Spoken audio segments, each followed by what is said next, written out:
Bismillahirrahmanirrahim.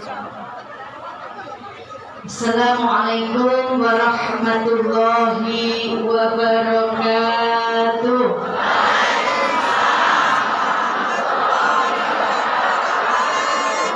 Bismillahi masyaallah, la yasukul khair illallah. Bismillahi masyaallah, la yasrifu su' ilallah. Bismillahi masyaallah, ma kana min ni'mati fa minallah. Bismillahi masyaallah, la haula wala quwwata illa billahil aliyyil azim.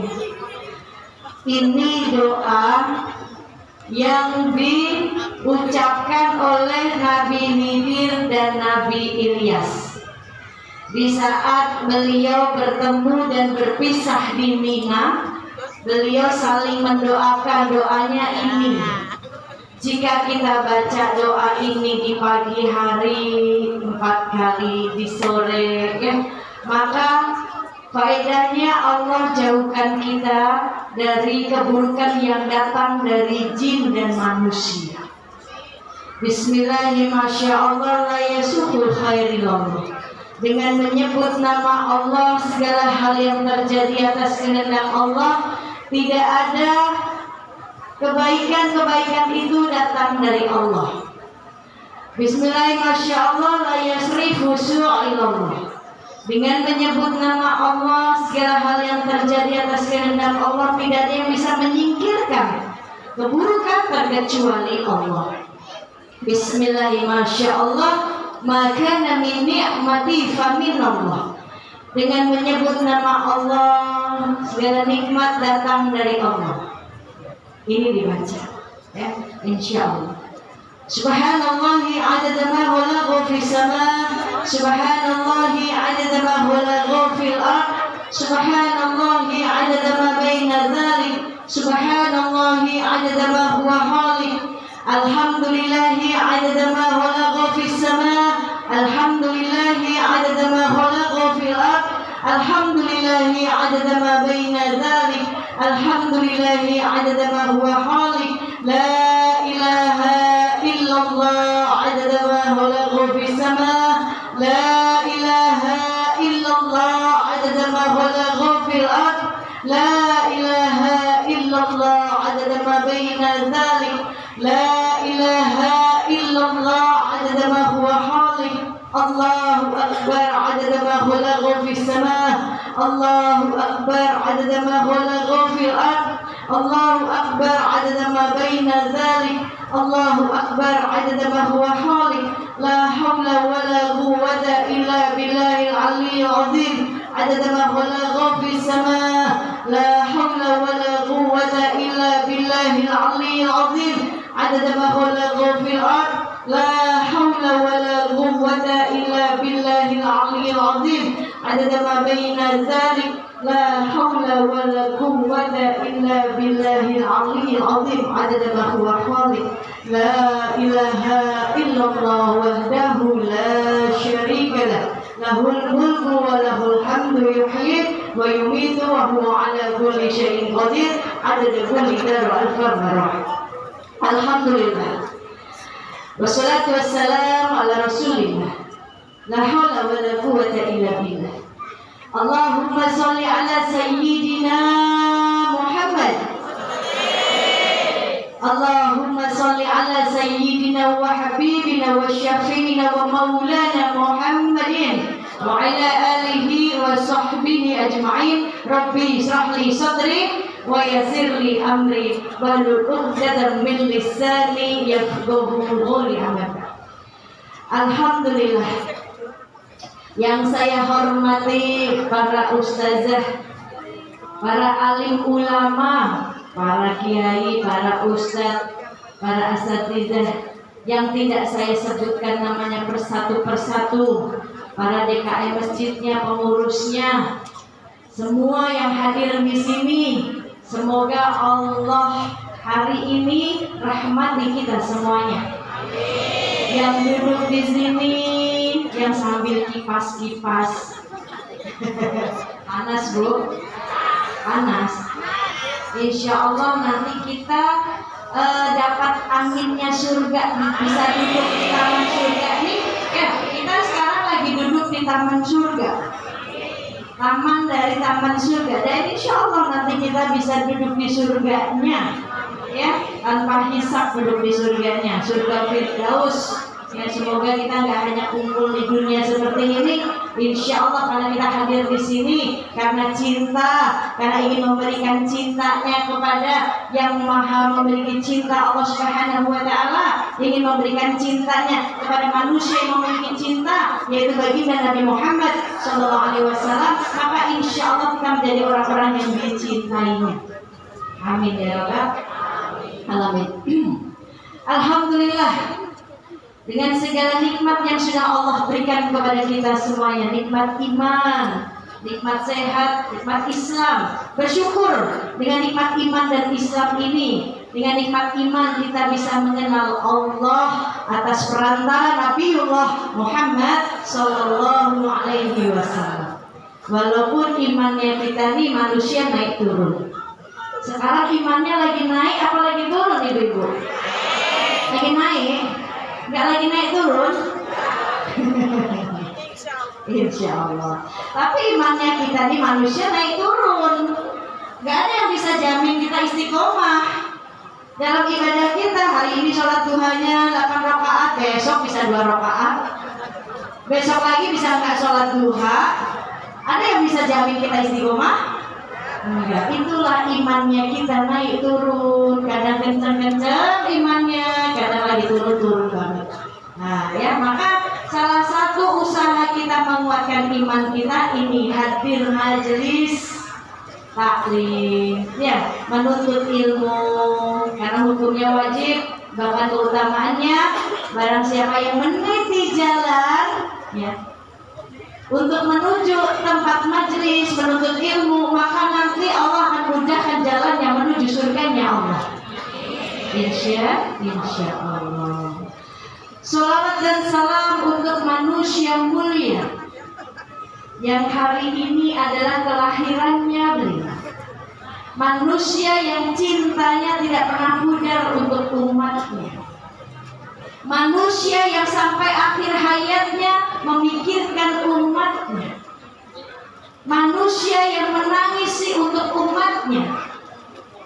Manusia yang ingin umatnya ini beriman dan masuk surga. Beliau gak ridho, ya, kalau ada umatnya yang masuk neraka.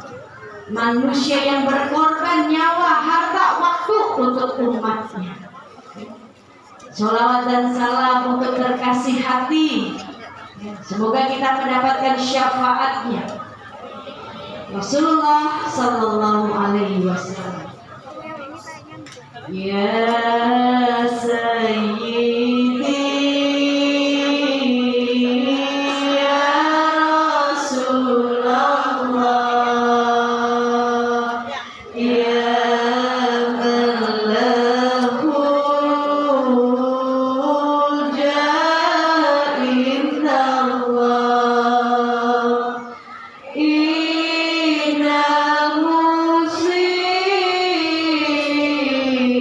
Inna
Muhammad Sallallahu Alaihi Wasallam, nikmat, hati tenang, betul nggak? Maka ini sekarang adalah bulan kelahiran. Bulan kelahiran sosok manusia yang mulia. Kalau bukan karena beliau, Allah nggak ciptakan ibu bumi beserta isinya. Allah ciptakan karena semata-mata ada manusia yang mulia ini, baginda Nabi Muhammad Sallallahu Alaihi Wasallam. Ibu, saya tanya, ibu cinta nggak kira-kira? Cinta siapa? Cinta Kanjeng Nabi. Ya, cinta sama Nabi apa cinta sama suami? Bingung kan kalau dikasih pilihan. Dua-duanya Umi, iya harus, tapi tidak boleh cinta sama suami melebihi cinta kita kepada Allah dan Rasulnya. Nah ini ya. Terus pertanyaannya, kenal nggak sama Rasulullah? Kenalan di mana? Nanti bu, kenalannya nanti. Hah?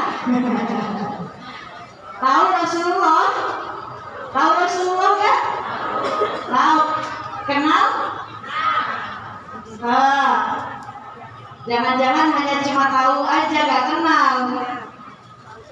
Karena tahu sama kenal beda nggak?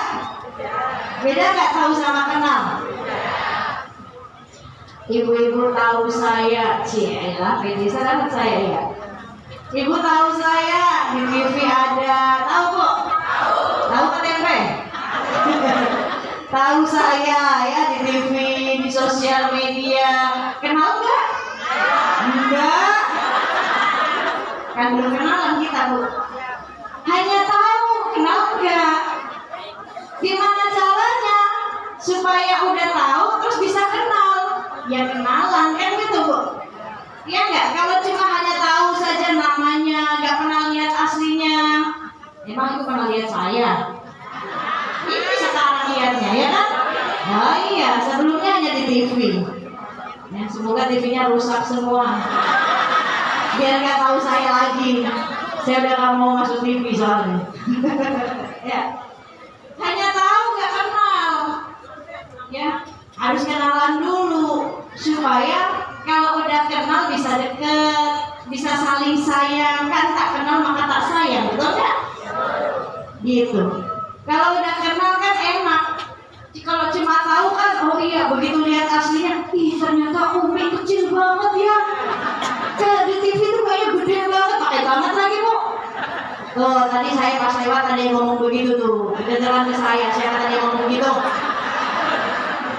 Umi aslinya kecil ya, kalau di TV gede banget. Ya Allah, udah biasa. Ya. Maka ini kenali supaya muncul sayang. Ke Rasulullah juga gitu bu, jangan cuma sebatas tahu saja. Tahu Nabi Muhammad, oh iya dia kekasih Allah, kalau cuma itu aja kita nggak akan muncul sayang. Maka harus cari tahu, istilah sekarang kepoin. Ibu tahu kepo? Apa itu kepo? Ingin tahu, cari tahu. Boleh nggak kepo? Boleh nggak kepoin orang?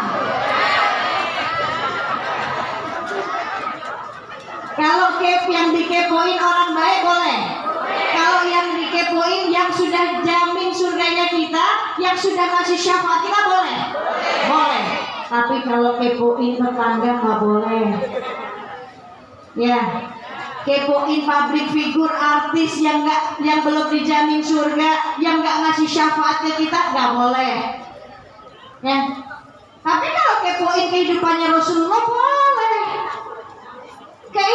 Kepoin kehidupan Rasulullah, kepoin bagaimana perjuangan Rasulullah, kepoin sejarahnya Rasulullah, itu baru kepo yang baik.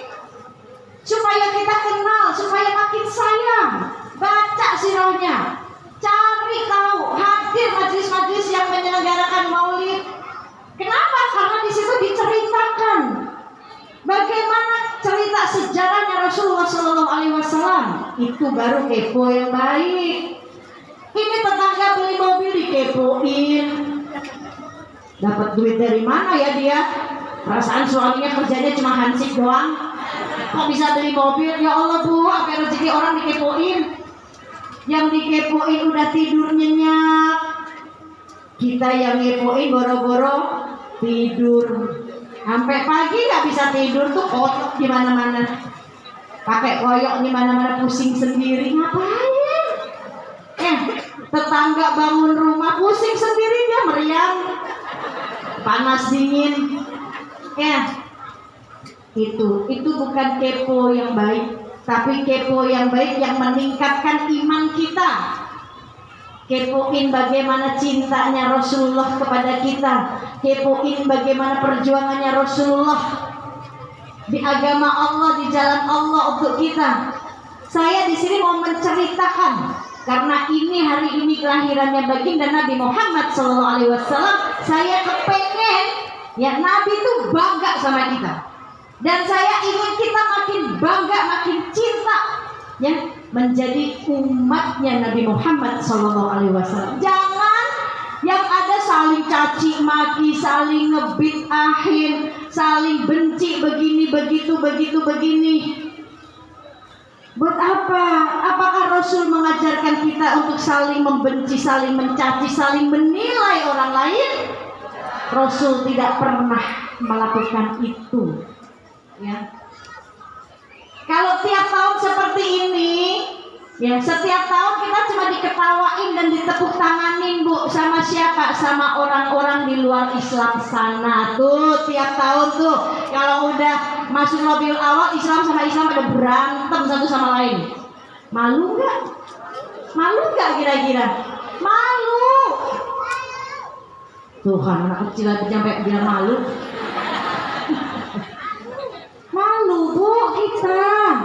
Ya, nabinya sama, nabinya nggak pernah ngajarin begitu, saling mencaci, saling menilai. Ya, Allahnya sama, Tuhannya, kitabnya sama. Tapi isinya setiap tahun ini mulu. Saling mencaci, saling menilai, saling menghujat amalan orang lain, Bu. Kita ini juga semua sedang dinilai sama Allah. Sekali-sekali yang menilai seperti itu datang deh di majelis-majelis ya yang sedang ngerayain Maulid. Bu, ngerayain itu kan ini kita bangga senang dengan kelahiran Nabi. Ibu punya cucu nih, ya. Punya cucu pertama lahir, senang gak? Dia makan cucu, kucing di rumah lahiran aja kita senang. Saya punya kucing, ya. Lahiran kemarin 3 biji itu. Senang banget saya kayak punya cucu, Bu. Iya. Saya perhatiin walaupun yang satu dimakan sama emaknya tuh kucing. Masih ada 2, saya perhatiin lagi, besoknya dimakan lagi sama emaknya, satu lagi. Tinggal 1 saya rawat tuh, udah kayak cucu saya. Senang saya. Nah ini masa kelahiran Nabi mulia, manusia mulia yang berkorban buat kita. Kita nggak senang. Saya nggak mau ngerayain. Keluar dari Islam. Kan gitu. Tergantung kita merayakannya, euforianya seperti apa dulu. Kalau kita seperti ini, duduk di majelis, membicarakan tentang Nabi, keluar nggak dari syariat Islam? Enggak. Haram nggak? Enggak. Bermaksiat nggak? Enggak. Kita duduk bersolawat, ya. Kita duduk menceritakan tentang Nabi, sejarahnya. Ada yang salah? Kecuali ngerayainnya sambil joget-joget, laki dan perempuan kumpul, ada ikhtilaf di situ, kumpul jadi satu, joget-joget, minum minuman keras, itu baru bid'ah, itu baru haram. Cari tahu dulu dong, apa sih yang dibaca orang-orang majelis maulid ini? 1, dia baca maulid itu yang ada isinya di situ sholawat. Saya tanya, Allah bersolawat nggak? Allah bersolawat nggak? Dicontohkan nggak oleh Allah? Dicontohkan, Bu. Allah contohkan di surat Al-Ahzab ayat 56. Innallaha wa malaikatahu yusholluna 'alan nabi. Sesungguhnya Allah dan para malaikat bersolawat kepada Nabi. Allah mengagungkan Nabi, Bu. Nah kita siapa? Dijamin masuk surga juga belum? Udah ribut sana sini. Kita jadi masuk surga juga belum, Bu. Allah saja mengagungkan Nabi. Kenapa kita nggak bergembira? Kenapa kita salah? Saat kita bergembira dengan kelahirannya, kita memperingati terus kita disalahkan. Allah saja mengagungkan, bahkan diajarkan oleh Allah. Ya ayyuhalladzina amanu shallu alaihi wa sallimu taslima. Hai orang-orang beriman, maka bersolawatlah engkau. Allah hanya menyuruh kita sholawat, dan maulid itu isinya membaca sholawat. Ya Nabi salam alaika, ya Rasul salam alaika, ya Habib salam alaika, salawatullah alaika. Kan itu sholawat ya. Terus di dalam maulid kitab itu ada baca Qur'annya. Inna fatahna laka fatahan mubina. Coba apa yang salah? Ada zikirnya juga, subhanallah walhamdulillah wala ilaha illallah allahu akbar. Apanya yang salah? Terus ada pembacaan tentang sejarahnya Nabi. Siapa sih Bu yang mau nyeritain kita tentang sejarah Nabi yang lengkap? Ibu duduk berdua sama suami, papa ceritain saya dong tentang sejarah Nabi ya paling lengkap. Mau nggak suaminya? Kan gitu, belum tentu suaminya juga hafal. Makanya dateng ya. Di saat baca itu, ibu baca, ambil kitabnya, cari yang ada terjemahannya supaya tahu apa sih yang dibaca. Semua dari awal sampai akhir menceritakan tentang sosok manusia yang mulia. Gak ada keluar dari syariat, terkecuali ngerayainnya sambil mabok, minum-minuman keras, joget-joget, laki perempuan kumpul semua ada ikhtilaf, itu baru haram, gak boleh.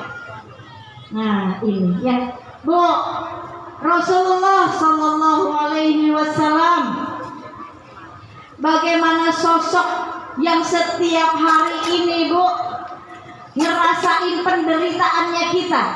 Kalau kita pernah kehilangan, mau kehilangan suami, mau kehilangan istri, mau kehilangan anak, Rasulullah juga pernah kehilangan orang yang dicintainya ya.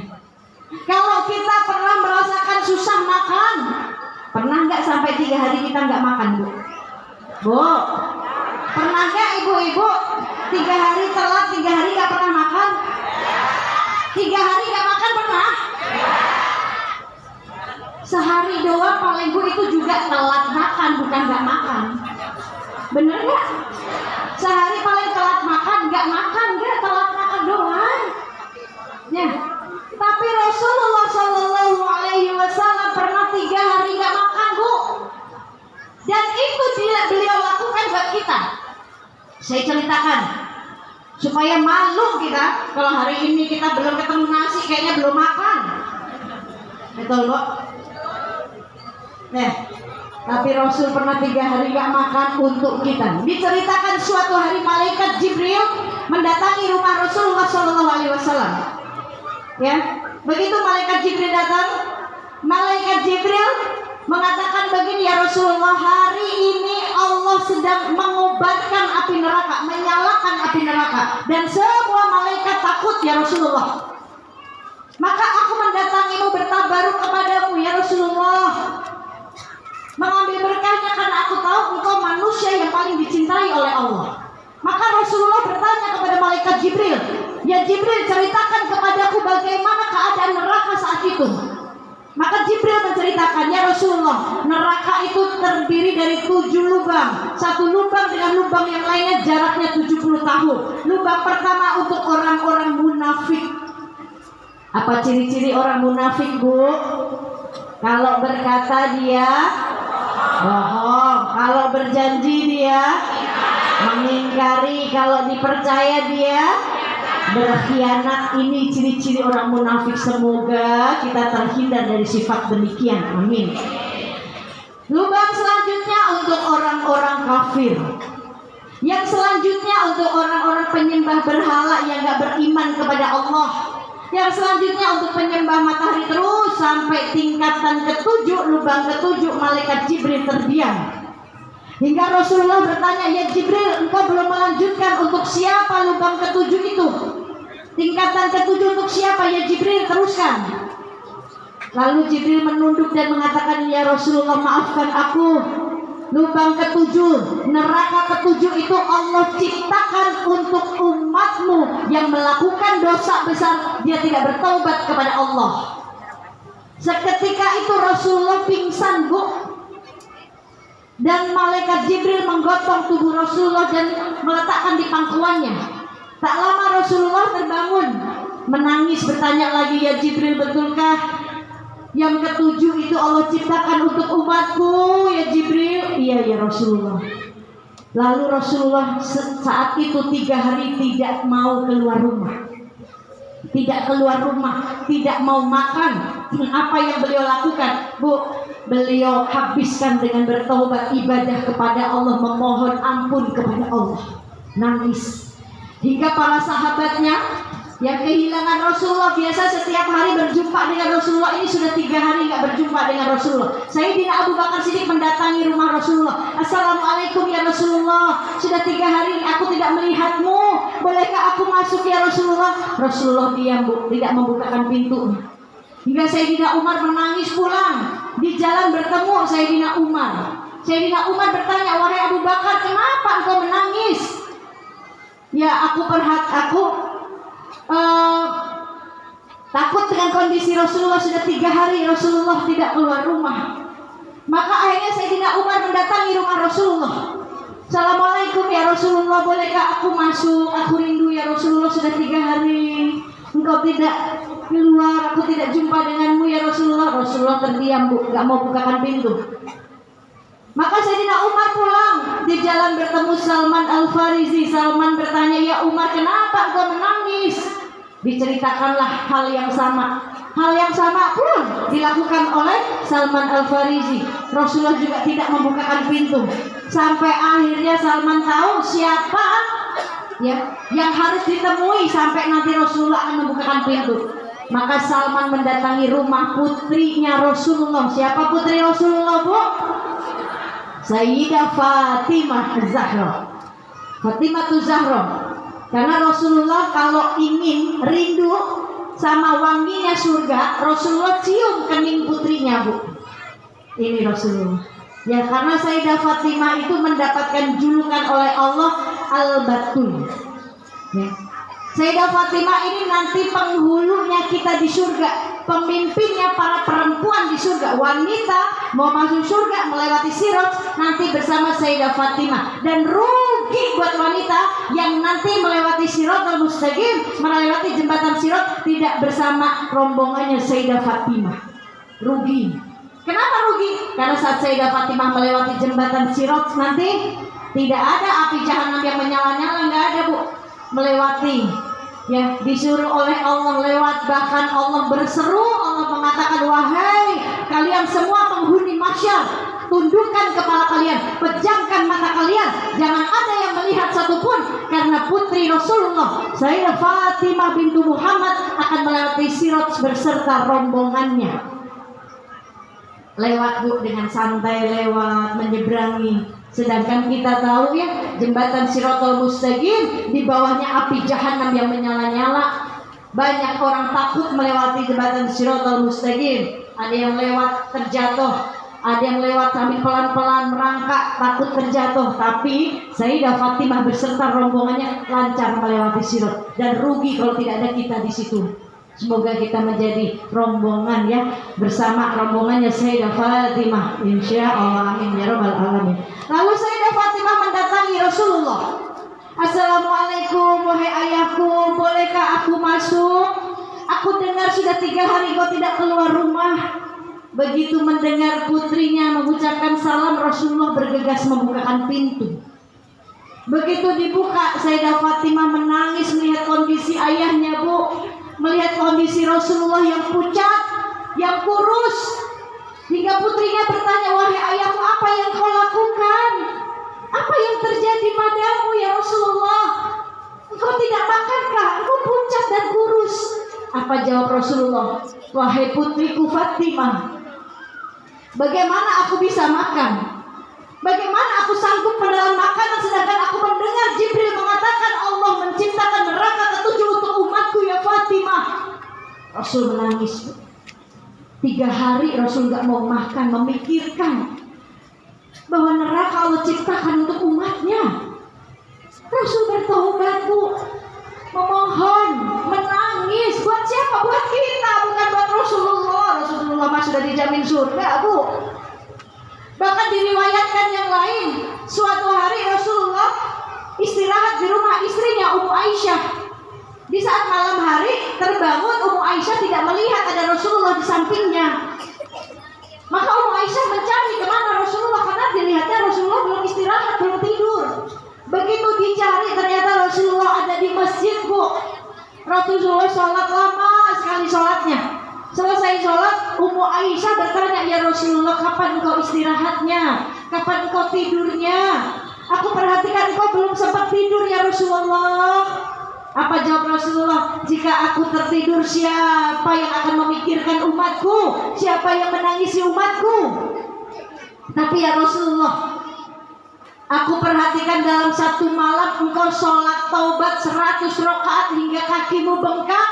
Untuk apa ya Rasulullah kau lakukan ini? Engkau manusia yang gak punya dosa. Apa jawab Rasulullah, Bu? Ya, dalam satu malam aku bertobat kepada Allah hingga kakiku bengkak. Aku lakukan ini jikalau hari ini ada umatku yang dicabut nyawanya, dia belum sempat bertobat kepada Allah, maka aku jadikan tobatku ini untuk umatku. Enak ya? Jadi umatnya Nabi Muhammad tuh enak banget. Coba kita yang bikin dosa, kita yang bikin maksiat, Rasul yang nangis, Ibu. Nggak cukup di sini aja, Bu. Rasulullah nanti nih, ya, ada jalan menuju surga di kanan, ada mimbarnya di situ. Ada jalan menuju neraka di kiri, ada mimbarnya di situ. Mimbar sebelah kanan dan mimbar sebelah kiri. Rasulullah berdiri di mimbar sebelah kiri yang jalan menuju neraka. Nabi Ibrahim berdiri di mimbar sebelah kanan yang jalan menuju surga. Maka sahabat bertanya, ya Rasulullah, kenapa engkau berdiri di mimbar sebelah kiri? Kenapa bukan berdiri di mimbar sebelah kanan jalan menuju surga? Bukankah kedudukanmu lebih tinggi dari Nabi Ibrahim? Apa jawab Rasulullah? Aku sengaja berdiri di mimbar sebelah kiri jalan menuju neraka supaya aku bisa melihat umatku. Jika ada umatku yang masuk neraka, aku bisa menyelamatkannya.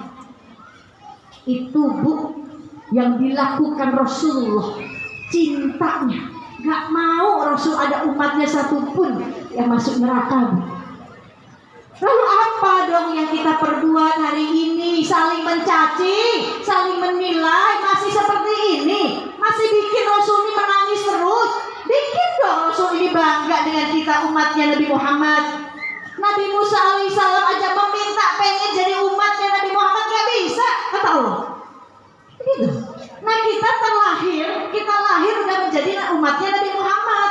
Kurang bangga apa kita? Maka bikin dong baginda Nabi itu bangga sama kita, bukan yang saling caci, memaki, membid'ahkan, ya, mengolok-olok umat muslim lainnya. Apa? Yang sedih Rasul, yang tepuk tangan orang di luar muslim, yang malu kita. Yang berhak menilai semua amalan itu Allah. Kita aja hari ini sedang dinilai semuanya sama Allah. Kenapa kita saling menilai? Kita sekarang sedang gak baik-baik saja, Bu. Sampai hari ini kita masih bikin dosa. Sampai hari ini kita masih minta ampun sama Allah. Lalu ngapain kita nambah-nambahin dosa dengan saling mencaci saudara muslim satu dengan saudara muslim lainnya? Itu nggak dicontohkan oleh Rasulullah. Lihat Rasulullah, Bu, ya, Rasulullah dari dulu yang membenci udah banyak. Membenci Rasulullah udah banyak, ada di depan mata. Kalau saya nih, ya, yang benci saya juga banyak mungkin, tapi nggak di depan saya, ya, tapi di belakang handphonenya, betul nggak? Dengan jari-jarinya, kadang mengetik, mengkomenin segala macamnya, mencaci maki, menghina, membuli.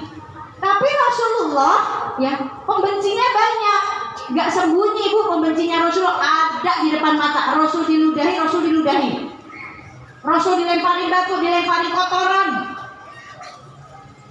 kan gitu di depan mata pembencinya Rasul. Tapi apakah Rasul membalas perbuatan mereka? Enggak. Kita udah dicontohkan oleh Rasulullah, muliakan orang lain, cintai orang lain. Jangan paksa orang lain untuk mencintai kita, tapi latih hati kita untuk tidak membenci mereka. Ini yang dilakukan Rasulullah. Mencintai tanpa berharap dicintai. Para pembencinya sudah banyak dulu di zaman Rasul. Dikisahkan suatu hari ini Bu, ada seorang nenek-nenek. Mana nenek-nenek di sini? Ada nenek-nenek enggak? Mana nenek-nenek, angkat tangan dong. Nenek. Nenek-neneknya masih cantik-cantik, masih ayu-ayu ya. Oh, di sana ternyata ada penghuni juga ya. Oh, Masya Allah. Assalamualaikum. Oh, itu nenek-nenek juga. Nek, tapi di surga nggak ada nenek-nenek.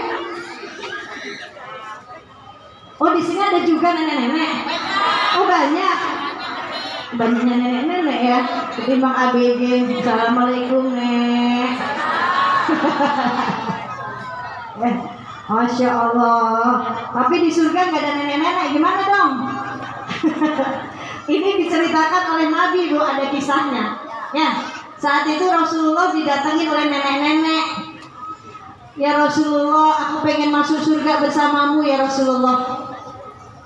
Maka kata Rasulullah, tapi di surga gak ada nenek-nenek. Nangis Bu si nenek itu, ya, ngambek, nesu, ya Bu ya. Terus ya Rasulullah, tapi kan aku pengen masuk surga sama engkau ya Rasulullah. Iya, tapi gak ada di nenek di surga, gak ada nenek-nenek. Makin nangis Bu, ya. Sampai akhirnya ketiga begitu lagi, Rasulullah tuh bercanda, Nek, di surga nanti memang gak ada nenek-nenek karena nenek-nenek jadi gadis lagi.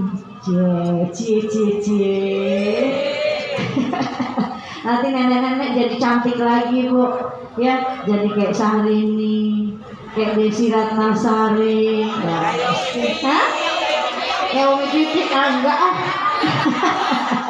Ya, Masya Allah ini. Baik.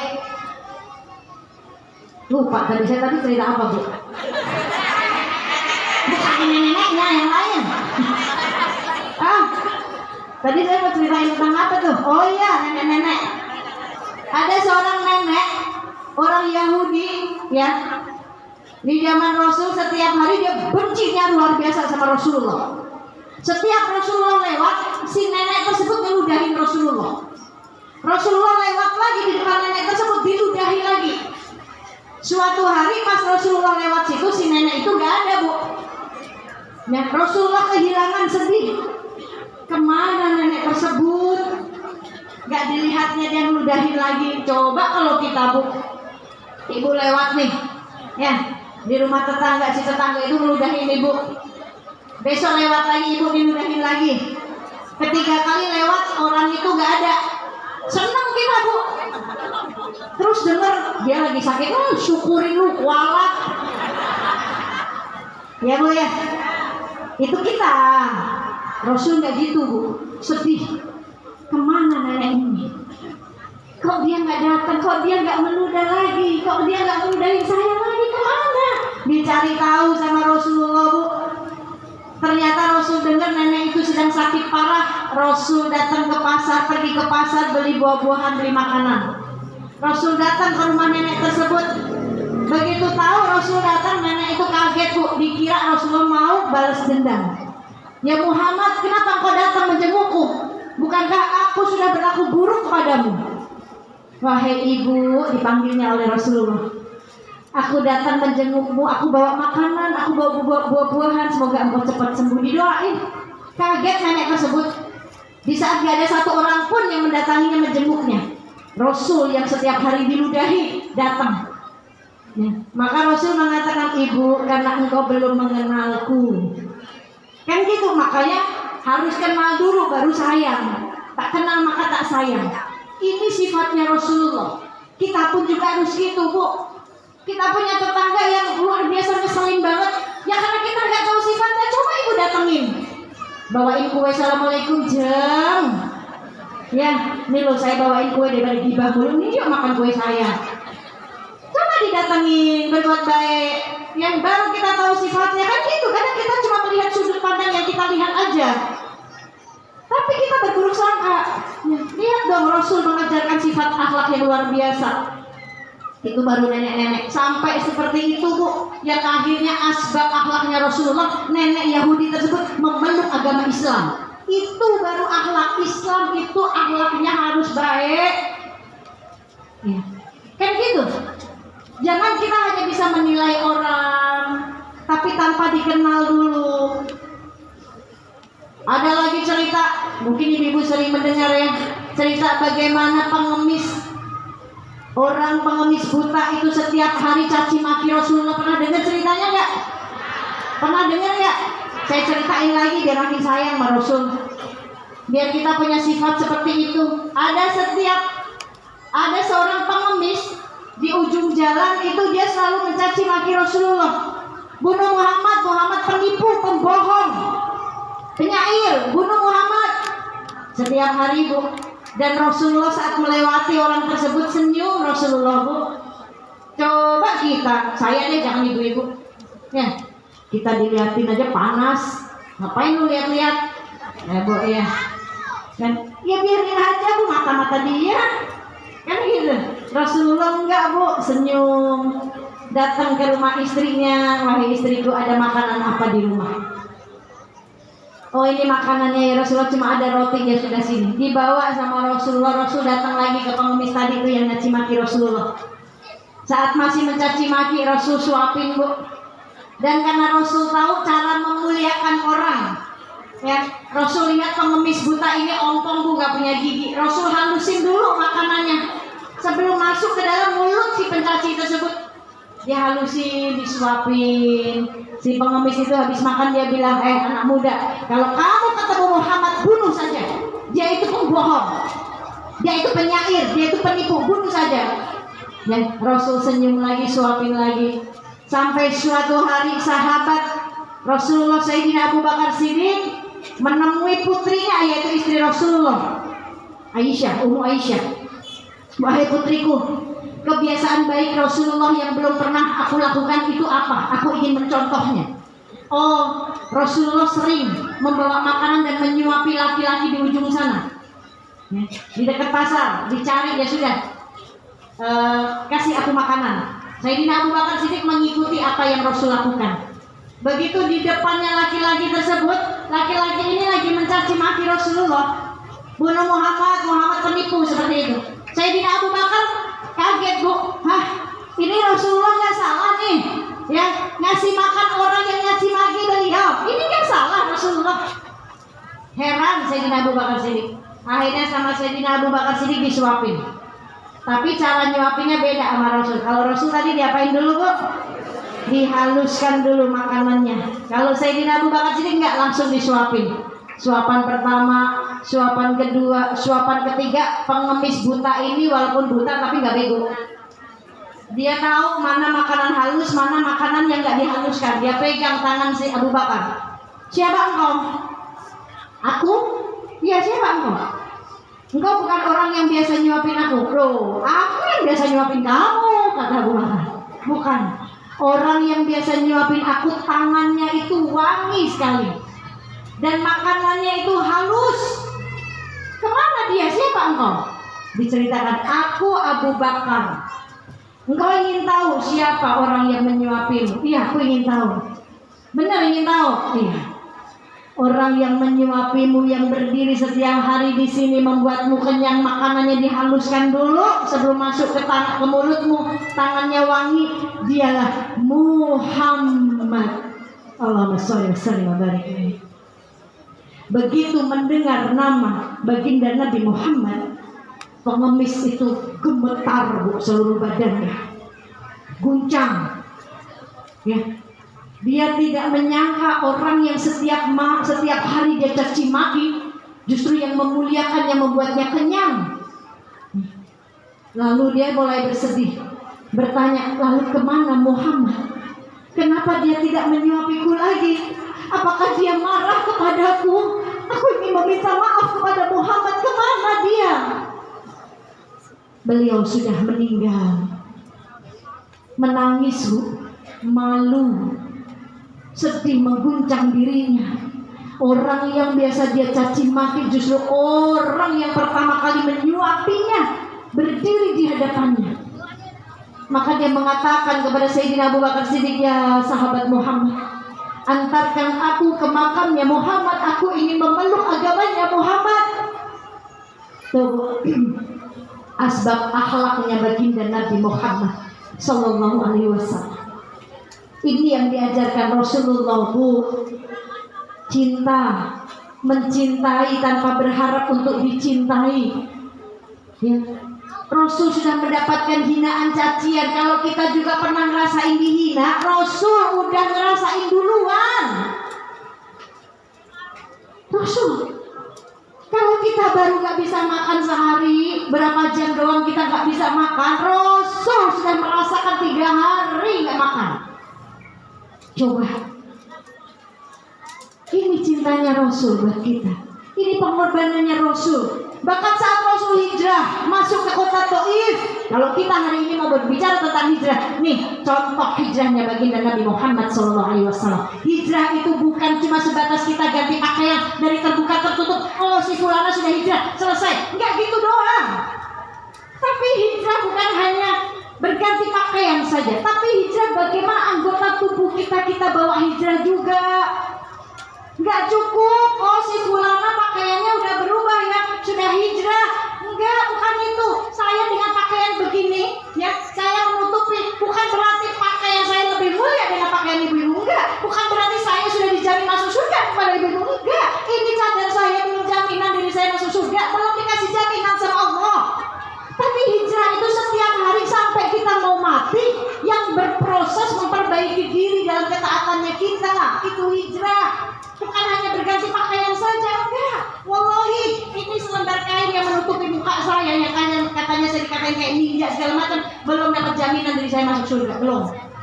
Tapi hijrah bagaimana kita membawa diri kita jauh lebih baik dari kita yang dulu. Jangan bandingkan diri kita dengan bandingkan orang lain, jangan. Tapi hijrah itu bandingkan diri kita dengan kita yang dulu, itu baru kita hijrah. Baru itu perbandingan yang adil. Bukan kita hijrah, teman kita belum hijrah terus kita bandingkan diri kita merasa diri lebih baik, itu bukan hijrah.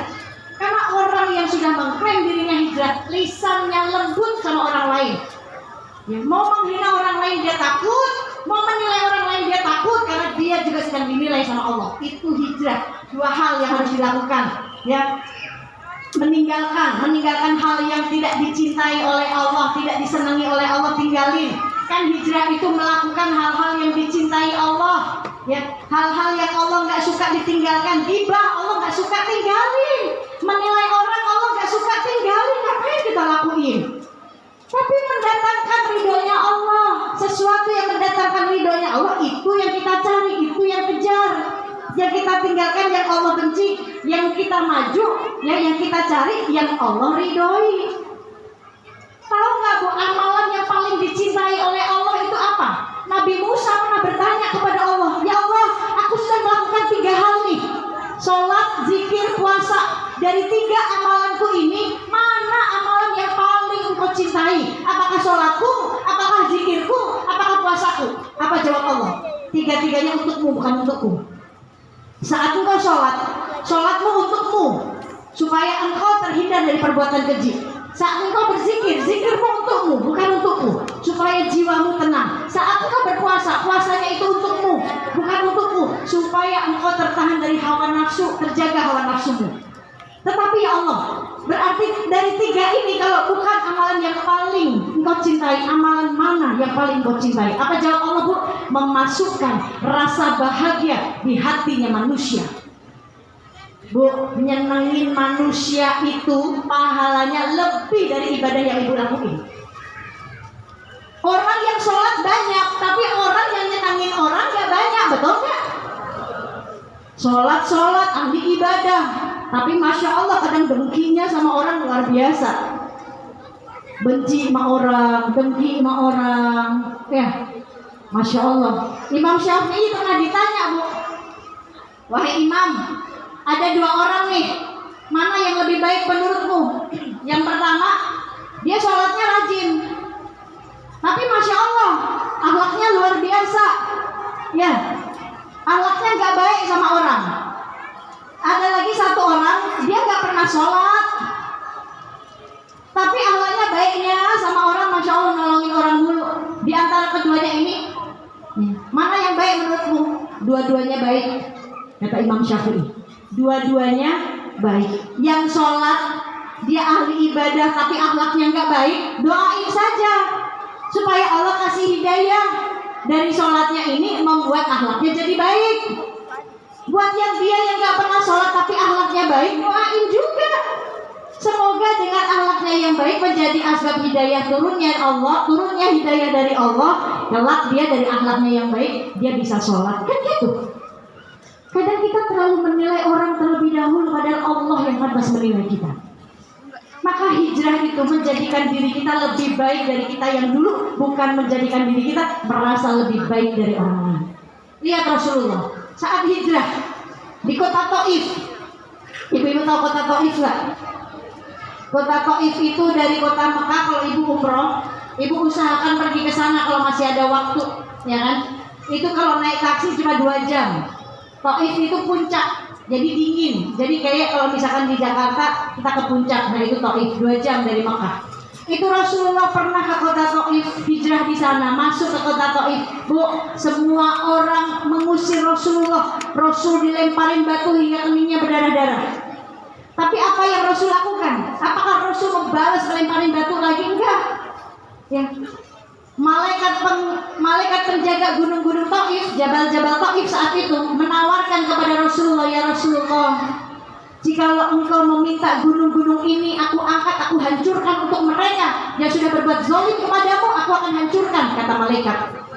Tapi apa jawab Rasul? Jangan. Ya, biarkan aku diperlakukan seperti ini asal Allah tidak murka. Tuh, asal Allah tidak murka. Nanti suatu saat ada dari keturunan mereka, ya, dari anak keturunan mereka yang akan beriman kepada Allah dan beriman kepadaku. Ini Bu Rasul, Bu, nggak ngajarin kita untuk saling membalas perbuatan orang lain, enggak. Kita nggak bisa memaksa orang-orang itu untuk suka sama kita, enggak. Itu haknya mereka. Tapi kita latih hati kita, jangan benci sama umatnya Nabi Muhammad, jangan benci sama hamba Allah yang lainnya. Kita benci dengan perbuatannya nggak apa-apa, tapi doa, jangan benci orangnya.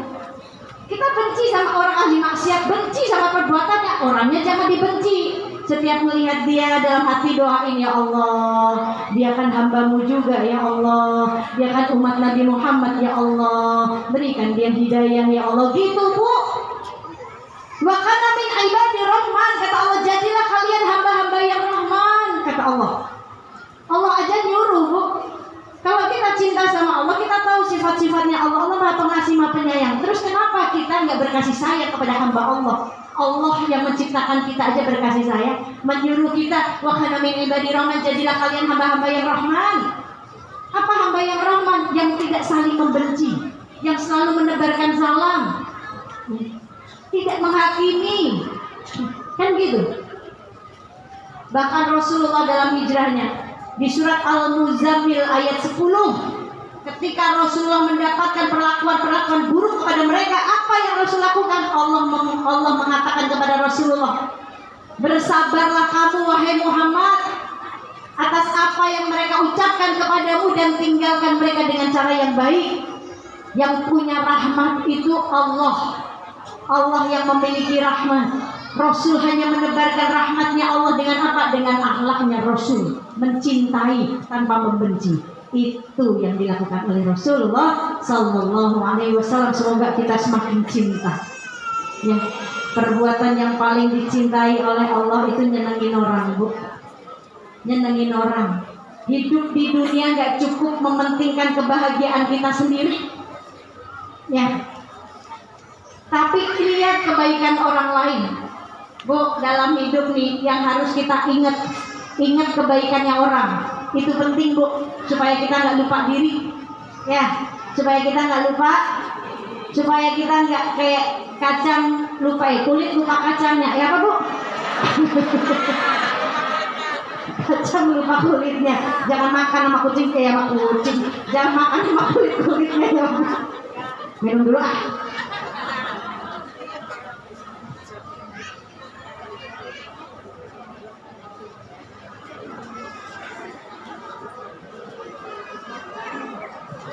Bu, sampai urusan minum saja nih.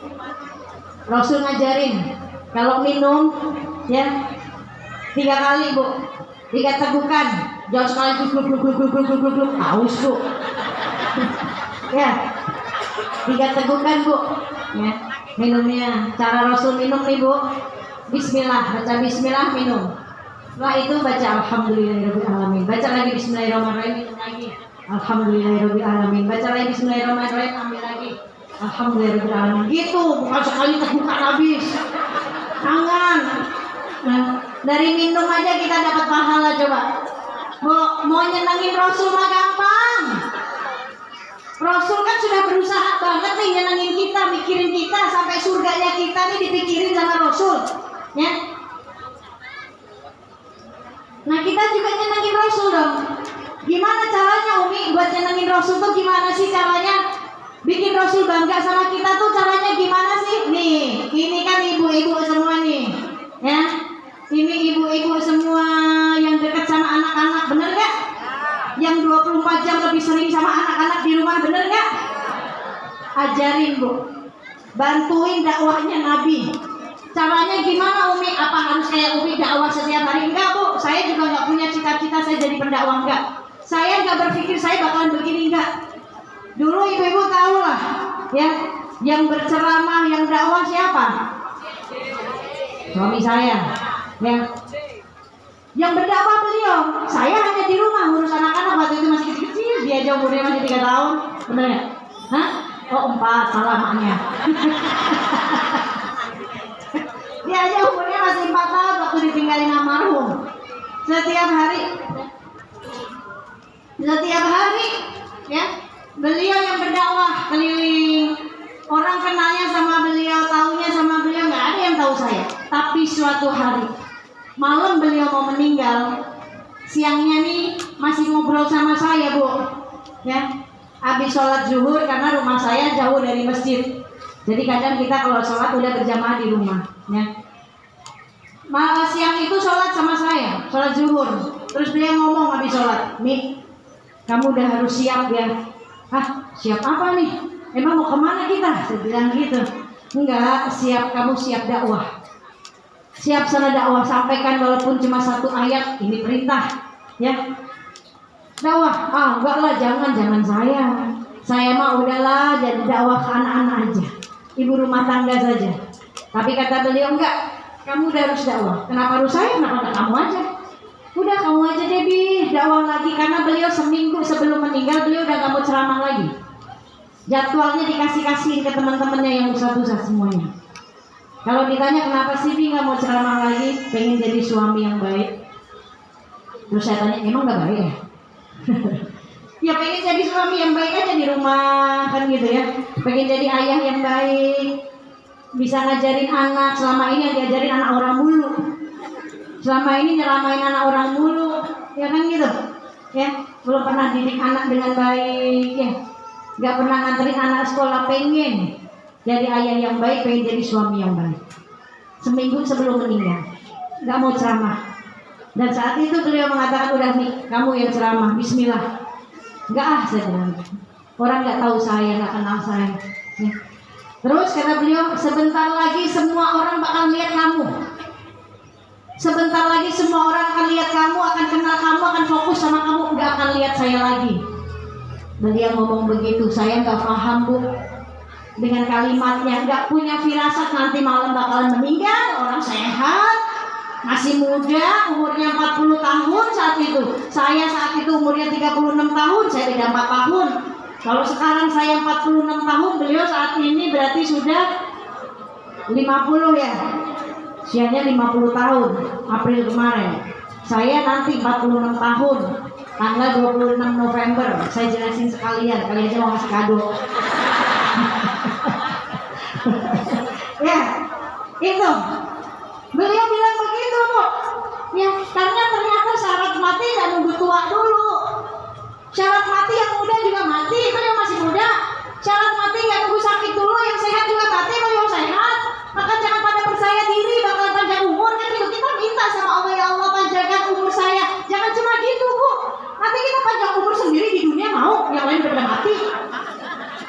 Maka doanya, ya Allah panjangkan umur saya dalam ibadah. Itu. Karena tujuan utama kita diciptakan oleh Allah buat ibadah, jangan lupa. Di dunia jangan kita nggak ibadah, karena tujuan Allah ciptakan kita untuk beribadah. Jangan akhirnya kita sia-siain. Mati nggak ada syaratnya, Bu. Nggak nunggu tua dulu. Yang tua-tua masih hidup tuh, kan? Tapi yang muda juga pada mati, yang sehat juga mati. Yang syaratnya mati Allah yang tahu. Kalau emang jatah hidupnya di dunia udah habis, selesai. Nah kan kita nggak tahu sampai kapan jatah hidup kita di dunia. Maka kesempatannya ada di dunia, jangan disia-siain. Kalau dikubur adanya kesempitan, Bu, bukan kesempatan. Udah nggak ada kesempatan lagi dikubur, ya. Tapi adanya kesempitan, maka jangan disia-siain. Kesempatan ada di dunia saat waktu kita masih sehat, yuk pergunakan. Yang belum sholat, mulai deh sholat deh. Ngapain kita nggak sholat? Yang sholatnya masih bolong-bolong, yuk tambah lagi. Jangan sampai bolong, gigi bolong aja sakit, Bu. Gigi bolong aja kita nggak enak, langsung ditambal. Ini sholatnya bolong-bolong, yuk. Yang sudah mulai bolong-bolong, yuk tambal-tambalin lagi. Jangan ninggalin sholat. Insya Allah kita nggak ninggalin sholat, betul, Bu? Ninggalin sholat nggak kira-kira? Enggak. 5 waktu kita sholat, tapi ngeremehin waktu sholat sering. Ngulur-ngulur waktu sholat sering. Ninggalin mah enggak, ngulur-ngulur waktunya doang. Nah, ya, jangan. Kalau selagi kita masih sehat, ambil waktu azan langsung buru-buru sholat, jangan diintar-intarin. Takutnya kita belum sholat, mau sholat, Allah udah cabut nyawa kita, nauzubillah. Ya, segala sesuatu yang baik buru-buru kerjain, jangan diintar-intarin. Maka Rasul katakan dalam hadis, ya, segala perbuatan yang baik maka buru-buru dikerjakan dan minta pertolonganlah kepada Allah Subhanahu wa taala. Ya. Perkara yang baik menurut kita buru-buru kita kerjakan dan minta pertolongan kepada Allah Subhanahu wa taala. Maka setelah itu, Bu, ya, malamnya Allah ambil beliau. Saat ngomong seperti itu, jalan sama ibunya, ya, tinggal di jembatan. Kasihan banyak anak yatim di sana yang putus sekolah, nggak sekolah sama sekali. Yang sedih siapa? Baginda Nabi Muhammad SAW. Ya, ada suatu kisah saat ada seorang anak yatim, Bu. Ya, si anak ini sedih, di jalan sedih. Maka saat Rasul melihat, Rasul menghampirinya, ditanya, kenapa engkau bersedih? Mana ayahmu? Ayahku sudah meninggal, ya Rasulullah. Mana ibumu? Ibuku pergi, ya Rasulullah. Aku nggak punya siapa-siapa, ya Rasulullah. Maka apa jawab Rasulullah? Sudah, jangan sedih, anggap aku ini adalah ayahmu. Fatimah dan Ali, anggap mereka adalah bibimu dan pamanmu. Hasan dan Husain, anggap itu adalah saudaramu. Tuh, pedulinya Rasulullah SAW kepada anak yatim. Bahkan Rasul katakan, barang siapa yang peduli dengan mereka, ya, nanti kedudukannya nanti di surga dekat sekali denganku seperti ini. Kata Rasul, mencontohkan jari telunjuk dan jari tengah. Kedudukannya aku bersama anak yang peduli dengan yatim seperti ini di surga nanti. Maka setelah itu beliau bilang, bikin rumah yatim, anak yatim sama ibunya suruh tinggal di situ deh. Tapi kamu datangkan guru-guru penghafal Quran buat ngajarin mereka. Karena yang dibutuhkan suaminya adalah doa. Yang dibutuhkan suaminya mahkota nanti dari anaknya saat anaknya hafiz Quran. Maka didik anak-anak yatim ini supaya jadi penghafal Quran. Didik ibunya ini supaya paham, ngerti Quran, mau baca Quran. Ini yang dibutuhkan oleh orang-orang yang sudah meninggal supaya kuburnya bercahaya. Asbab dari apa? Bacaan Quran, lantunan Quran, doa dari anak yang soleh dan solehah. Karena sebentar lagi anakmu bagian dari mereka. Saya nggak paham kalimat itu, Bu. Anakmu bagian dari mereka. Begitu malamnya Allah ambil, meninggal dengan kecelakaan, itu sudah haknya Allah. Allah mau mengambil dengan caranya Allah. Ya. Maka baru di situ saya paham, oh anak saya yatim. Ini yang dimaksudkan beliau, peduli Ya, nggak usah pikirin yang lain-lain, pikirin saja anak yatim tuh, pikirkan. Kan gitu. Hal yang seperti ini aja beliau concern, ya. Karena beliau tahu seorang istri yang ditinggal oleh suaminya yang pencari nafkahnya, ya, maka nanti akan bingung. Tapi kok bisa bingung? Rezeki sudah Allah tentukan. Apalagi rezekinya anak yatim. Jangan takut buat ibu-ibu nih yang sudah kehilangan suami, dititipi anak banyak. Bu, nggak usah takut, la tahzan, jangan sedih. Innallaha ma'ana, Allah bersama kita. Ya, nggak perlu sedih. Ya, kenapa kita harus takut urusan dunia? Sedangkan yang punya dunia itu paling tahu keadaan kita. Yang kita takutin, Bu, yang harus kita takutin bukan urusan dunianya. Kita takut kalau seandainya yang punya dunia ini nggak nyelamatin kita, nggak ridho sama kita. Ini yang kita takutin. Ya. Rezeki sudah di tangan Allah, Bu, nggak usah takut. Apa yang kita minta, yang dikasih sama Allah lebih banyak dari apa yang kita minta.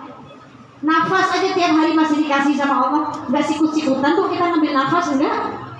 Ya, coba kemarin waktu pandemi, waktu COVID semuanya, orang pada sesak nafas, datang ke rumah sakit, apa yang dicari? Oksigen. Coba, ya. Padahal ini nafas, udara ini bebas, tapi pada pakai masker semua, ya kan? Datang ke dokter, datang ke rumah sakit penuh semuanya, yang dicari apa? Oksigen. Ini kita setiap hari dikasih nafas, nggak perlu sikut-sikutan, nggak perlu disuruh bayar kok, bebas kata Allah, cuma manfaatkan dengan baik. Ya, jangan sampai akhirnya kita mati selesai, ya, tapi kita nggak bawa apa-apa, nggak bawa apa-apa, rugi, Bu, karena kehidupan di akhirat itu nyata. Setelah kematian kehidupannya panjang, tapi kita ini kehidupan kita pendek, nggak ada siapa duluan yang meninggal, nggak ada yang tahu. Bisa ibu-ibu duluan, saya belakangan. Gak ada yang tahu. Saya belakangan, ibu-ibu duluan, gak ada yang tahu. Bodoh aja Umi. Kan gak ada yang tahu Bu umur, ya kan? Ini. Nah, dunia ini kesempatan, Bu. Mereka nih yang sudah mendahului kita, yang sudah pada meninggal, yang selama di dunianya mereka tidak sholat, yang selama di dunianya mereka punya harta tapi gak mau sedekah, yang selama di dunianya mereka punya waktu tapi Al-Qurannya gak pernah dibaca. Ya, dia gak pernah nolongin orang. Bu, saat mereka sudah di alam kubur, mereka nyesel. Minta kesempatan sama Allah gak dikasih. Yang ada kesempitan, setiap hari ada siksa kubur, setiap hari ada pertanyaan. Ya, hartamu dipakai di apa? Buat apa hartanya? Kenapa kamu gak sholat? Saya sibuk ya Allah. Hei, ya, saya sibuk cari uang ya Allah. Kata Allah, Nabi Sulaiman orang paling kaya, tapi sholat. Kenapa kau gak sholat? Saya sakit ya Allah. Kata Allah, hei, Nabi siapa Bu yang dikasih sakit sama Allah bertahun-tahun? Nabi Ayub sakit 20 tahun tapi sholat. Kan gitu. Nah, itu pertanyaan-pertanyaan Allah nanti. Maka terlambat sampai akhirnya, ya Allah boleh gak kasih kesempatan sehari aja saya mau sholat di dunia? Udah gak bisa, Bu. Kesempatan ada di dunia, maka jangan sia-siakan. Bu, yang terakhir, kita sama penyelam mutiara itu sama. Saya mau ceritain sedikit nih, ya. Penyelam mutiara, kerjaannya dia cari mutiara. Mutiara adanya di mana, Bu? Bukan di toko mutiara ya. Mutiara adanya di dasar lautan. Penyelam mutiara tugasnya, dia dikasih upah, dia digaji, dia buat nyari mutiara sebanyak-banyaknya. Nyelam dulu di dasar lautan, baru dia cari mutiara. Ya. Suatu hari ini penyelam mutiara dengan penyelam mutiara lainnya, karena tugasnya sama, dia digaji buat nyari mutiara sebanyak-banyaknya. Sebelum menyelam, dia dikasih apa, Bu? Tabung oksigen. Kan dipanggul tuh, Bu, tabung oksigennya yang dengan pakaian selamnya, dengan penutupnya, dengan selangnya. Itu buat cara bantu dia bernafas di dalam air. Mereka semuanya para penyelam tuh nyelam, mulai satu-satu pada nyelam. Semakin menyelam, semakin ke dalam lautan, semakin indah pemandangannya, Bu. Bertemu dengan melihat terumbu-terumbu karang yang cantik-cantik, melihat ikan-ikan yang lucu-lucu warnanya, makhluk-makhluk Allah yang ada di dalam lautan yang cantik-cantik. Mereka senang nih, penyelam mutiaranya ini senang. Ya, akhirnya tujuan utamanya lupa apa tujuan utamanya tadi, Bu? Ngumpulin mutiara. Karena itu kerjaannya. Tapi dia lupa karena melihat keindahan di bawah laut ini bagus banget. Indah, dunia di bawah laut itu indah buat orang yang senang diving. Yang saya senang diving, makanya kalau pas lagi ke dalam itu tuh senang banget melihat terumbu karang ya. Sama anak-anak juga suka, Uja juga suka diving gitu. Nah, penyelam mutiaranya itu lupa tugasnya. Dia berenang ke sana kemari bermain dengan ikan-ikan terus. Lupa ngambil mutiara, lupa ngumpulin mutiara. Sampai akhirnya waktunya dihabiskan bermain-main. Dia lupa tabung oksigennya sudah mau habis. Kalau tabung oksigen sudah mau habis, berarti dia harus segera naik ke atas laut. Kalau enggak dia mati, nggak bisa bernafas. Dia buru-buru naik. Penyelam mutiara yang lainnya juga sudah naik. Tapi di saat nyetorin mutiaranya nih, saat waktunya tiba nyetorin mutiara oleh atasannya, ditimbang semuanya, para penyelam mutiara yang lainnya nyetorin banyak. Si penyelam mutiara tadi yang salah tujuan, yang lupa dengan tujuan utamanya nyari mutiara, begitu dia datang dia nggak bawa apa-apa karena dia habiskan waktunya buat bermain-main. Otomatis atasannya marah, dipecat dia, selesai. Ibu, dari cerita ini penyelam mutiaranya tuh kita, hamba Allah. Lautan, dasar lautan itu dunia yang Allah ciptakan dengan keindahannya. Tujuan utamanya mencari mutiara, tapi tujuan utamanya kita mencari bekal di dunia. Dan tabung oksigen itu, penyelam mutiara dikasih tabung oksigen. Nah, kita dikasih apa? Umur oleh Allah. Jikalau umurnya kita habiskan hanya dengan bermain-main di dunia, bersenda gurau di dunia, tanpa kita mencari bekal sebanyak-banyaknya, saat tabung oksigen itu habis, saat umur itu selesai, yang lain pada nyetorin amal ibadahnya, kita nggak nyetorin apa-apa. Karena apa? Kita lupa tujuan utamanya untuk diciptakan di dunia, yaitu ibadah. Seperti halnya tadi, penyelam mutiara tujuan utamanya dia mengumpulkan mutiara sebanyak-banyaknya. Tapi karena dia bermain-main, bersenda gurau, dia lupa tujuan utamanya, maka dia tidak membawa apa-apa. Ini hikmah yang bisa kita dapat. Maka yuk manfaatkan waktu kita di dunia. Ibu-ibu, ini saja yang bisa saya sampaikan. Mudah-mudahan yang sedikit ini bermanfaat. Ada satu kuis dari Bilal. Nanti yang bisa jawab saya kasih hadiah. Bilal mau ngasih kuis, tapi kuisnya berilmu. Dan ini kalau ibu-ibu nggak tahu, jadi tambah tahu, dapat ilmu. Silakan Bilal.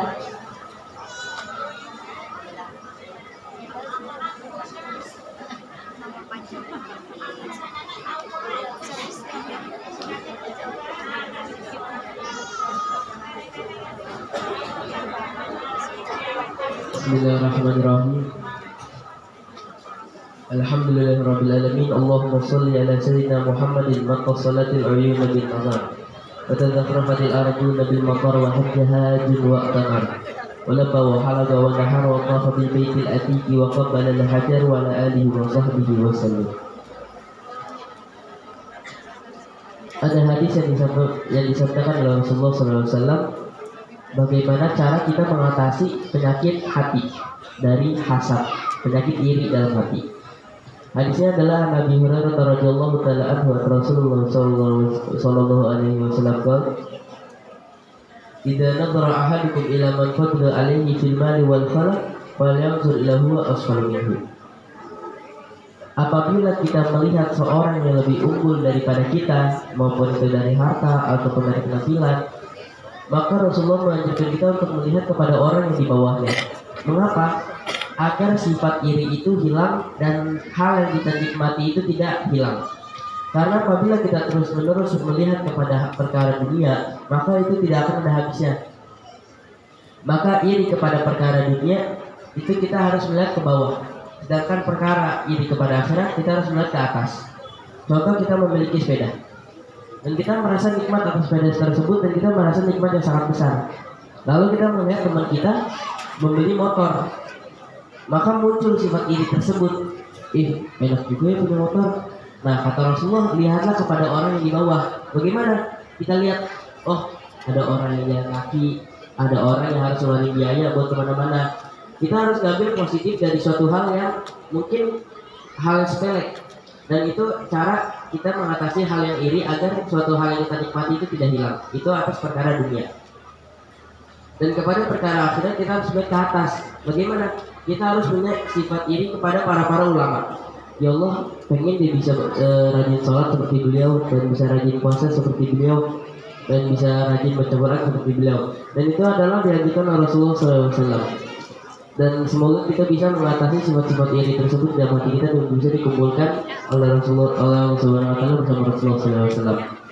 Dan juga request dari Umi, ada kuis yang bisa jawab dikasih hadiah sama Umi. Kuisnya adalah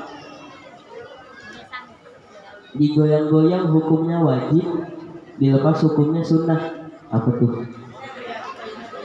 Oh, ya, jangan jawab dulu. Digoyangin hukumnya wajib, tapi dilepas hukumnya sunnah. Siapa? Oh, ibu deh, ibu sini. Ya, tar dulu Bu. Doain aja kali jawabannya salah, jadi Bu bisa maju. Ya. Coba tanya apa ini jawabannya.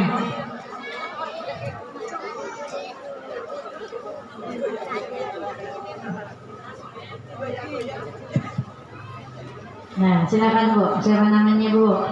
Nama saya Dian. Ibu Dian. Tinggal di sini. Belado. Oh, saya tahunya sambal belado. Oh, belado itu. Apa Bu jawabannya? Jawabannya ketika kita mau berwudu, kalau kita pakai cincin atau perhiasan yang terletak di kulit kita harus kita goyang-goyang dulu supaya airnya meresap. Jadi jawabannya apa tadi? Cincin anting, Cincin anting. Satu lagi? kalung, gelang. Nah, betul jawabannya. Masya Allah. Masih ada. Kayaknya ibunya nonton live nih kata Bilal. Jawabannya betul Bilal. Coba jelasin Bilal.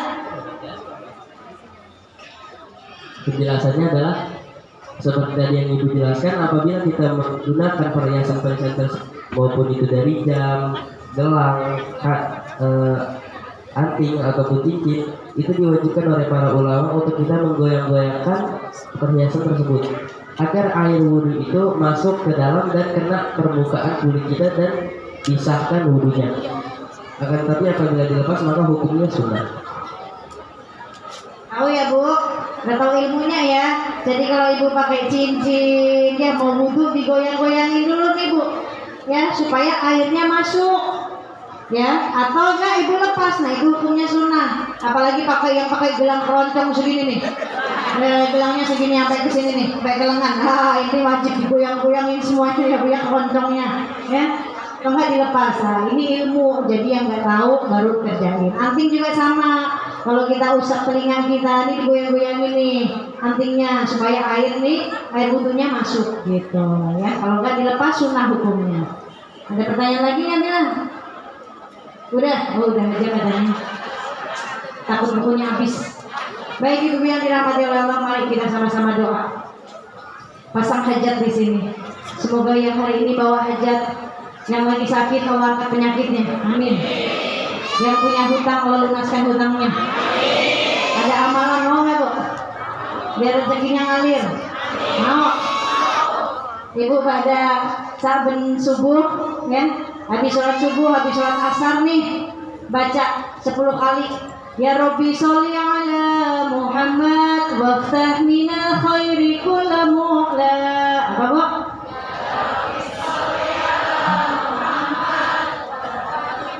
Khairi kulla mu'la. Ya Rabbi sholli ala Muhammad. Ya Allah, berikan rahmat kepada baginda Nabi Muhammad. Waftah minal khairi kulla mu'la. Bukakanlah semua yang tertutup. Yang tertutup biar dibuka sama Allah Bu. Ya kayak keran nih, dibuka semuanya, ngucurnya kenceng. Baca itu. Habis subuh, habis asar baca 10 kali, rutinin. Insya Allah rezekinya dilancarin sama Allah. Ya, ini alhamdulillah ya. Yang hari ini membawa hajat, pengen punya keturunan, semoga diberikan keturunan yang soleh dan soleh. Yang hari ini bawa hajat, pengen dapat jodoh, mana yang pengen dapat jodoh? Kenceng banget ambilnya itu. Kayaknya udah nenek-nenek padahal. Oh jomblo, ya Allah. Semoga diberikan jodoh yang soleh, ya, insya Allah. Yang kepingin berangkat haji, kepingin berangkat umroh, yang pengen berangkatin orang tua umroh, ya, minta sama Allah. Walaupun kita nggak punya uang, tapi minta sama Allah. Ya Allah, saya pengen berangkat haji, pengen berangkat umroh, ya Allah, tapi saya nggak punya uang, ya Allah. Apalagi haji sekarang mahal, ya Allah. Curhat aja sama Allah, Bu. Tapi saya punya Engkau, ya Allah. Dengan caramu aja deh, ya Allah. Dengan caramu bisa ngeberangkatin saya, ya Allah. Ibu kuatin ibadahnya, ibu kuatin doanya, kencangin sholatnya, perbaiki sholatnya, kencangin doanya. Senjata kita cuma doa, Bu. Biar nanti caranya Allah saja yang berangkatin, ya. Gak ada yang gak mungkin buat Allah, kun fayakun. Kalau udah pilih kita, ada aja nanti rezekinya. Insya Allah. Jadi biar bisa berangkat haji dan umroh, ya. Insya Allah semuanya, yuk. Astaghfirullahaladzim, astaghfirullahaladzim, astaghfirullahaladzim. Alladzi la ilaha illa huwa rahmanur rahim, al-hayyul qayyum, alladzi la yamutu wa atubu ilaihi rabbi ighfir. Astaghfirullahaladzim, alladzi la ilaha illa huwa rahmanur rahim, al-hayyul qayyum, alladzi la yamutu wa atubu ilaihi rabbi ighfir. Astaghfirullahaladzim, alladzi la ilaha illa huwa rahmanur rahim, al-hayyul qayyum, alladzi la yamutu wa atubu ilaihi rabbi ighfir. Astaghfirullah lil mu'minina wal mu'minat, astaghfirullah lil mu'minina wal mu'minat, astaghfirullah lil mu'minina wal mu'minat. Ya Allah, ya arhamar rahimin, ya arhamar rahimin, ya arhamar rahimin. Farij 'alal muslimin, ya Qawiyyu ya Matin, ya Dzal Jalali wal Ikram. La ilaha illa anta subhanaka inni kuntu minaz zalimin. Ya Hayyu ya Qayyum, ya Hayyu ya Qayyum, ya Hayyu ya Qayyum, ya Hayyu ya Qayyum. Bismillahirrahmanirrahim. Alhamdulillahirabbil alamin. Allahumma shalli ala sayyidina Muhammad wa ala ali sayyidina Muhammad. Bismillahirrahmanirrahim. Allahumma inna nas'aluka wa tawajjahu ilaika bin nabiyyika Muhammadin sallallahu alaihi wasallam, nabiyyi rahmah ya Rasulullah, ya nabiyyi rahmah ya Rasulullah, ya nabiyyi rahmah ya Rasulullah, ya nabiyyi rahmah. Inna tawajjatu bika ila rabbika hajatihi. Silakan ibu sampaikan hajatnya ke Allah. Shalli wa sallim hajat semuanya.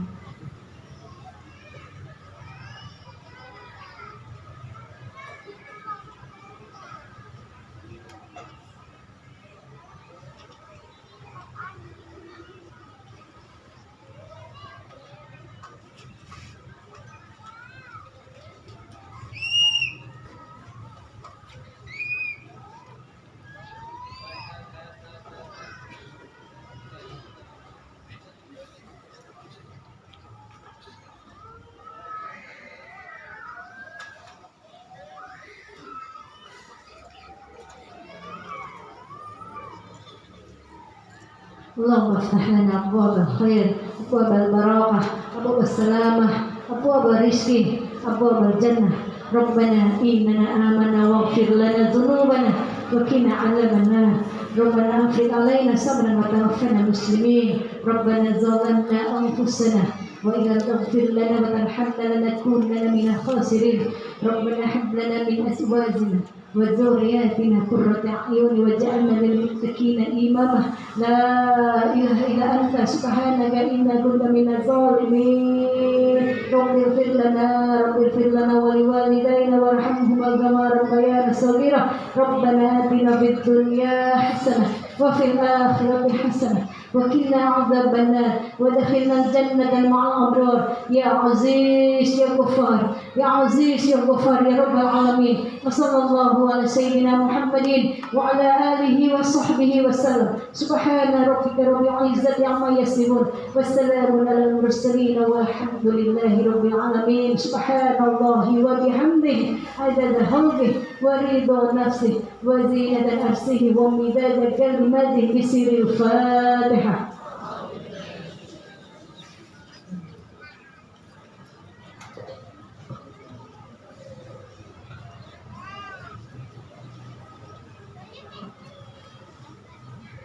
Ibu-ibu yang dirahmati oleh Allah, sebaik-baik diri saya masih jauh lebih baik ibu-ibu yang mendengarkan saya, dan seburuk-buruk ibu-ibu masih jauh lebih buruk diri saya. Mohon maaf lahir batin dengan semua apa yang saya ucapkan. Semoga tidak lain pulang dari sini Allah ampunkan dosa kita semuanya, Allah rahmati kita semuanya. Baik, dari saya subhanakallahumma wa bihamdika asyhadu an la ilaha illa anta astaghfiruka wa atubu ilaik. Dan bagi ibu-ibu tadi di awal sudah disampaikan oleh tim saya, oleh